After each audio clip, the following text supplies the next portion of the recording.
Salut à tous et bienvenue dans Paris United pour un nouvel épisode de PU Décrypte qui nous tenait à cœur et qu'on voulait faire depuis un bon bout de temps, puisque ça concerne pas mal le PSG cette saison et même depuis la saison passée.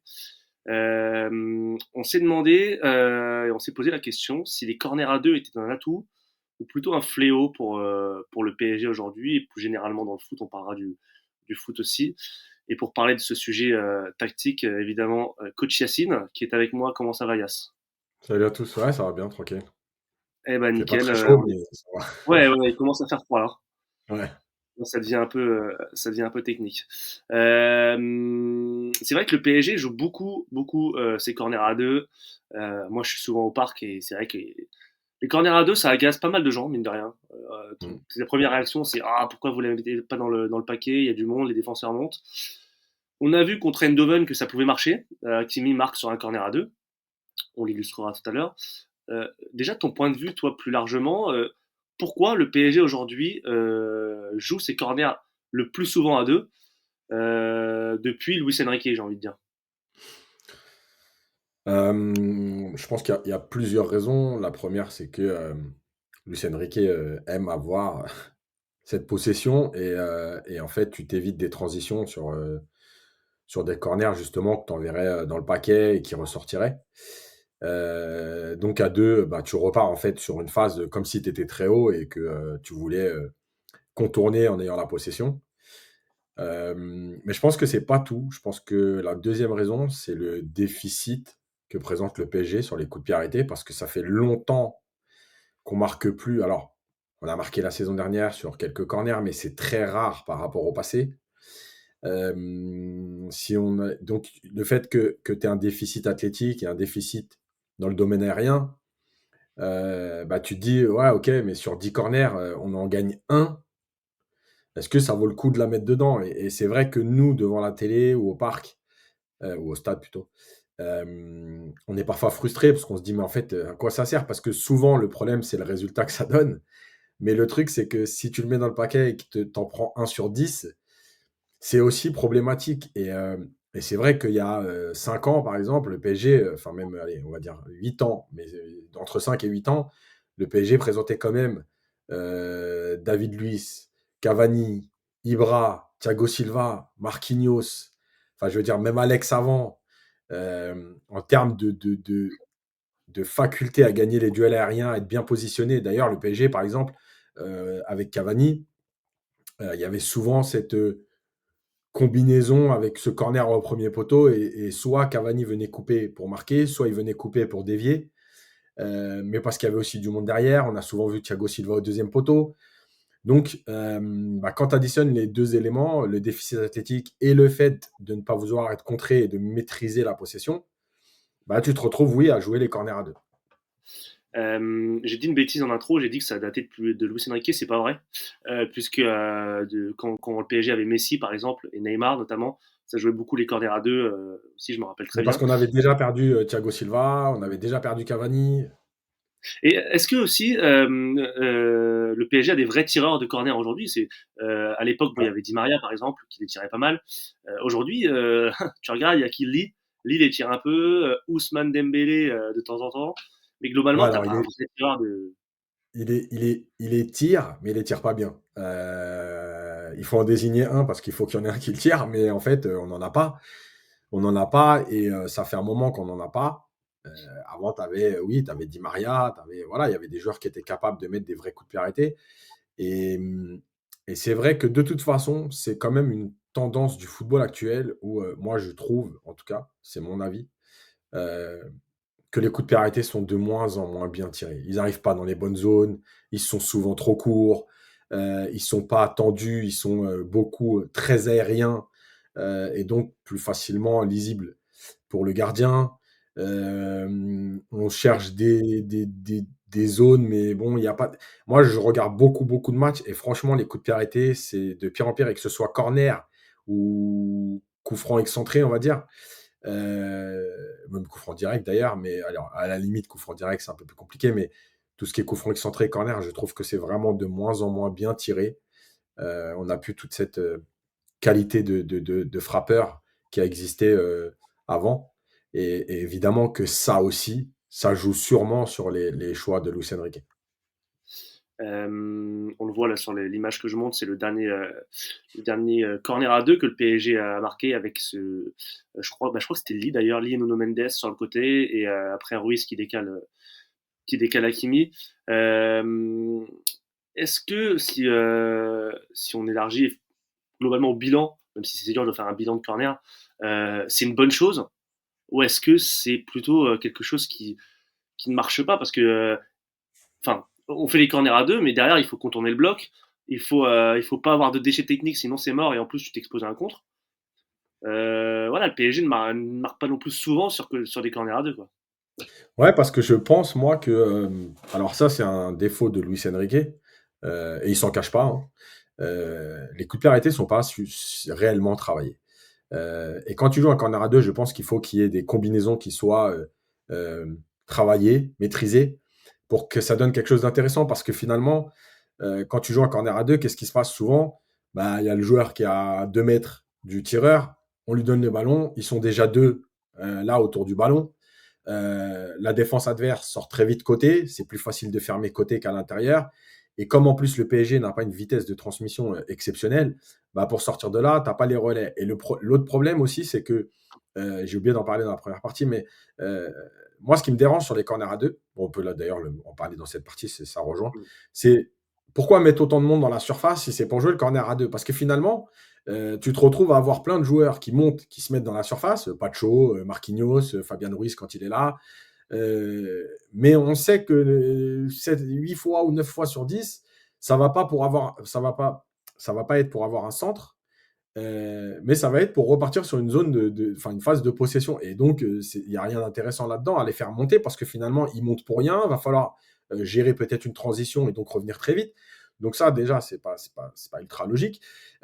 Et donc, je reviens au corner à deux. Le truc, c'est qu'il faut des combinaisons.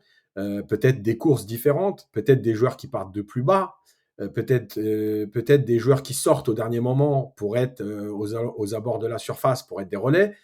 Peut-être un joueur qui arrive lancé de derrière pour venir frapper. Bref, il existe énormément de solutions. Mais je trouve que le PSG joue les corners à deux plus par dépit. En gros, bon, on n'a pas de tireur, on n'a pas de joueur de tête. Bon, bah, jouons-le à deux, partons sur une phase de possession et on verra. Et souvent, tu te retrouves finalement à jouer pratiquement une phase classique dans les 30 mètres adverses. Sauf qu'effectivement, la seule différence avec une action de match, de jeu, c'est que, bah oui, tu as quand même Pacho et Marquinhos qui sont dans la surface. Mais d'ailleurs, on voit aussi, et là, ce sera intéressant de. Mais le problème, c'est que est-ce qu'ils répondraient à ces questions? Ce serait intéressant d'avoir leur avis, mais on voit souvent la frustration de ces joueurs, justement, quand les corners sont joués à deux, d'un air de dire mais en fait, nous, on vient, mais là dedans, quoi. Bah ouais, mais là dedans, mais si le coach veut pas, voilà, si t'as pas travaillé des combinaisons, c'est compliqué. Bref, Ouais. et pour revenir, tu vois, juste vite fait sur les coups francs excentrés, les corners, parce que c'est un peu la même chose. On peut voir par exemple que Arsenal, qui a un spécialiste des coups de pied arrêtés, sur le but qu'on encaisse, tu as 7 joueurs d'Arsenal qui sont, enfin 6 joueurs d'Arsenal qui sont complètement au deuxième poteau, tous ensemble. Les Parisiens qui sont positionnés comme une défense classique et qui se demandent ce qui va se passer. Ils ne savent pas s'ils doivent aller là-bas coller ou pas coller, garder leur position. Et finalement, au moment de la course d'élan de Saka, tu as les joueurs d'Arsenal qui travaillent leur course avec chacun des positionnements et les Parisiens qui sont surpris parce que finalement, ils ne savent pas à quoi s'attendre et qui se retrouvent à être battus dans toutes les zones avec cette fameuse déviation ratée, mais qui trompe Donnarumma. Mais finalement, il y a but. Et il y a un deuxième coup de pied arrêté à Arsenal où, pareil, Paris essaye de s'aligner. Les joueurs d'Arsenal sont à la ligne. Il y en a qui sortent et il y en a un qui plonge. Je crois que c'est Trossard qui plonge dans le dos de tout le monde en partant de plus loin, qui n'est pas en jeu. Heureusement que. Alors, je ne sais plus s'il rate sa remise ou si le ballon est un peu trop long. Mais heureusement, parce que au moment où le ballon est dans sa zone à lui, il y a pratiquement 4 joueurs d'Arsenal devant Donnarumma tout seul. Voilà. Et donc, nous, on ne fait pas ça. C'est-à-dire que nous, ces coups de pied arrêtés qu'on joue à deux, en fait, il n'y a pas de combinaison. Il n'y a pas de course, il n'y a pas de combinaison, il n'y a pas de joueurs qui sortent, il n'y a pas de relais. Tu montrais là le but d'Hakimi. J'ai envie de te dire, le but d'Hakimi, pour moi, c'est même pas travaillé, quoi. C'est-à-dire qu'il y a un corner à deux, on ressort sur lui, il voit une ouverture parce qu'on ne sort pas sur lui, il se décide à frapper. Bon, je te dirais, c'est travaillé si je l'avais vu plusieurs fois. Le fait que Hakimi ne frappe pas, même pas une fois par match, sur ce type d'action, c'est que là, c'est de l'improvisation. On a essayé de faire quelque chose. Peut-être même qu'il était destiné, lui, à centrer, mais il s'est dit, bah, il n'y a personne qui sort sur moi. Ok, bah vas-y, je mets le ballon, enfin, je vais frapper, je vais tenter ma chance. Mais tu vois, tu parlais de la frustration tout à l'heure, tu as raison. Combien de fois j'ai vu Marquinhos lever les bras quand il n'était pas Et bien servi sûr. dans la surface. Pour autant, ce but d'Hakimi, travailler ou pas travailler, il y a quand même mieux à faire au PSG. Quand tu sais que tu as Hakimi, tu as Nuno Mendes, tu as Vitinha, ça fait déjà 3 joueurs qui ont une bonne frappe de balle. Mhm. Euh, donc déjà, il y a quand même un potentiel, j'ai l'impression, si tu travailles un peu les combinaisons, etc., là-dessus. Et d'autre part, c'est vrai que le PSG est en déficit de taille depuis des années, mais finalement, est-ce que c'est pas un faux sujet? Parce que quand tu regardes, bon exemple, c'est Fabian Ruiz qui mesure 1,85, qui prend pas un ballon de la tête, et Joao Neves qui mesure 1,60 et qui prend beaucoup de ballons de la tête. Et pendant des années, le Barça avait une équipe de petits joueurs en gabarit, et j'ai pas le souvenir qu'ils prenaient beaucoup de buts sur corner. Est-ce que finalement, le gabarit, c'est pas un faux débat? C'est juste tout simplement que avec cet effectif-là, il y a peut-être mieux à faire quand même, d'un point de vue coup de pied arrêté, parce qu'il y a du potentiel de frappe, et il y a aussi des joueurs qui peuvent mieux faire, quoi. Alors, c'est pas un faux problème. Maintenant, effectivement, c'est pas que le problème parce que, il y a des joueurs qui sont plus petits et qui ont un excellent timing, qui savent lire les trajectoires, qui savent sauter au bon moment, qui ont un vrai jeu de tête et donc, effectivement, c'est pas que le problème de taille. Hem, je pense qu'il y a plein de choses dedans, alors on va pas revenir au coup de pied défensif, mais offensivement, moi, je pense qu'il y a aussi des joueurs, à un moment donné, par exemple, à Fabian Ruiz, qui n'a pas un bon jeu de tête et parce qu'il y a 2 choses dans le jeu de tête. Il y a le timing, la lecture de la trajectoire et cetera, mais il y a aussi l'envie. Heu, on peut prendre l'exemple de Thiago Silva, souvent, même Marquinhos à une époque, bon là, il a pu je dis à une époque parce que là, aujourd'hui, il a même plus l'occasion de le faire, donc peut-être qu'il le ferait toujours, mais en tout cas, on n'a pas le temps de le voir. Mais Thiago Silva à une époque, Cavani à une époque, quand ils allaient dans un duel aérien, on sentait que, déjà, ils voulaient prendre le ballon, qu'ils avaient envie de marquer, mais aussi qu'ils étaient, gainés pour aller chercher ces ballons. Parce que le jeu de tête, c'est pas que la lecture du ballon, c'est aussi les abdos, c'est la façon d'être solide, c'est la façon de résister au duel parce que tu es rarement seul à jouer un ballon de la tête. Donc, euh, on avait cette mentalité-là dans le jeu de tête.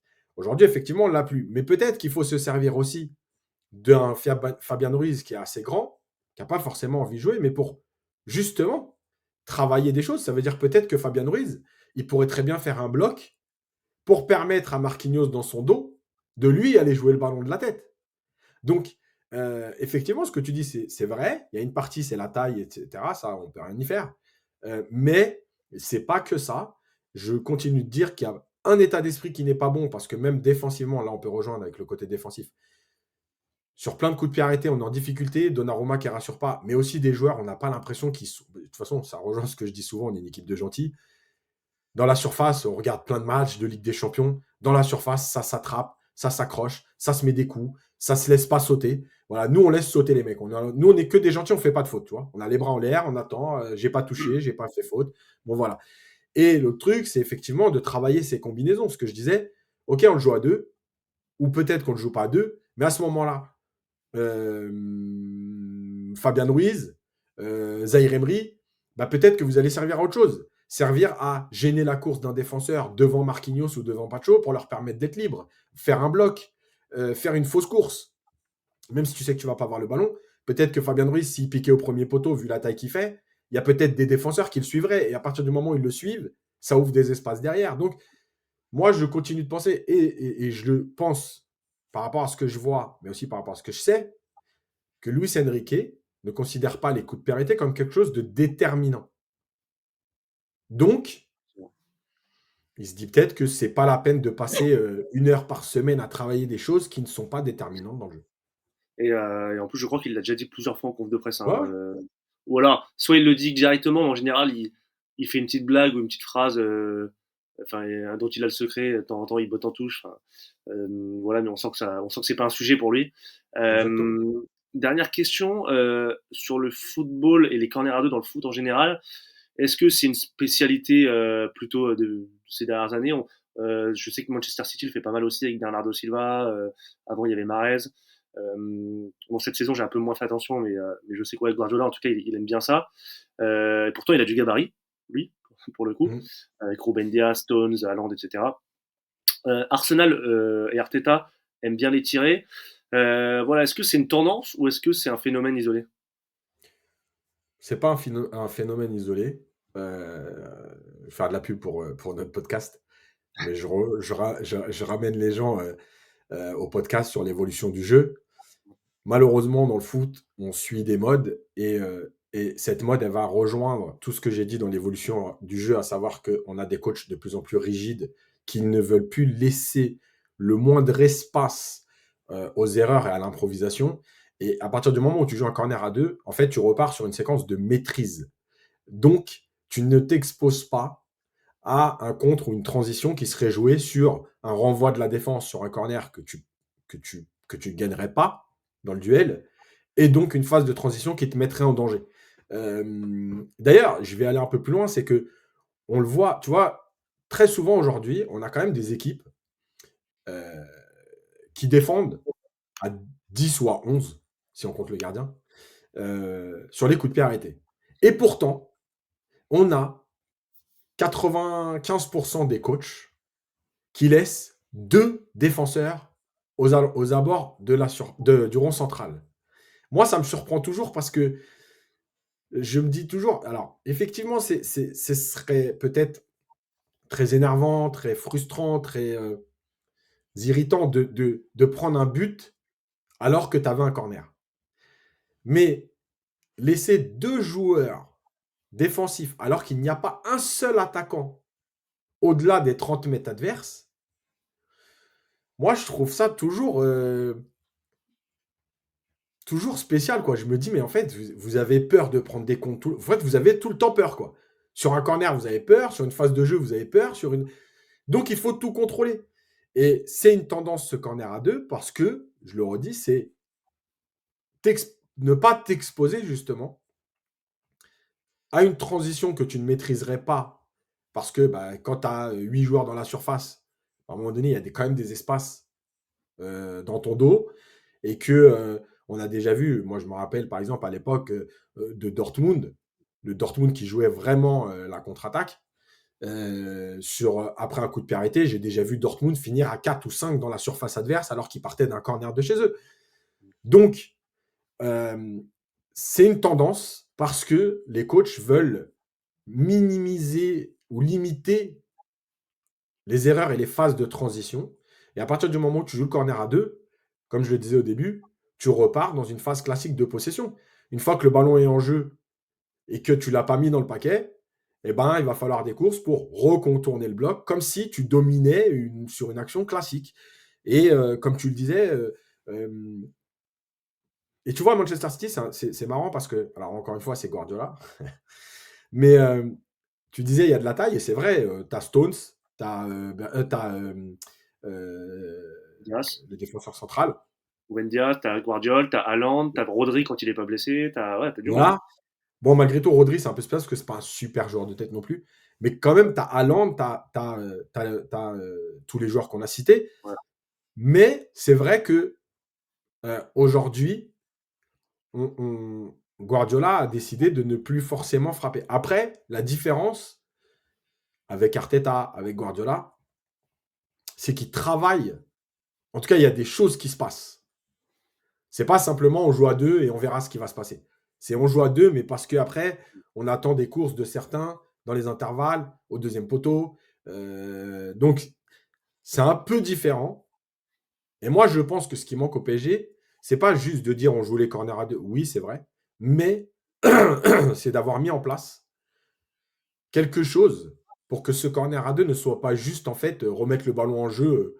Vas-y, mets le ballon en jeu, puis on verra ce qui se passera. Non, c'est travailler le corner à deux pour que nos joueurs qui sont montés à ce moment-là en plus trouvent des courses et des solutions pour amener à quelque chose. Et pour ça, il faut travailler des combinaisons, des courses, des joueurs qui sortent, qui rentrent, des joueurs au deuxième poteau, des joueurs qui dédoublent, des joueurs qui s'incorpore d'un coup de très loin. Tu vois, par exemple, je parlais tout à l'heure, je finis là-dessus, mais du fait qu'il y ait 2 joueurs très bas au niveau du rond central pour protéger, peut-être qu'à un moment donné, un de tes 2 joueurs là, ça peut être un joueur qui a une très bonne frappe de balle, qui va faire comme s'il allait couvrir, mais finalement, au moment de la passe, lui viendrait de loin pour être trouvé et frappé, plutôt que de rester simplement en couverture.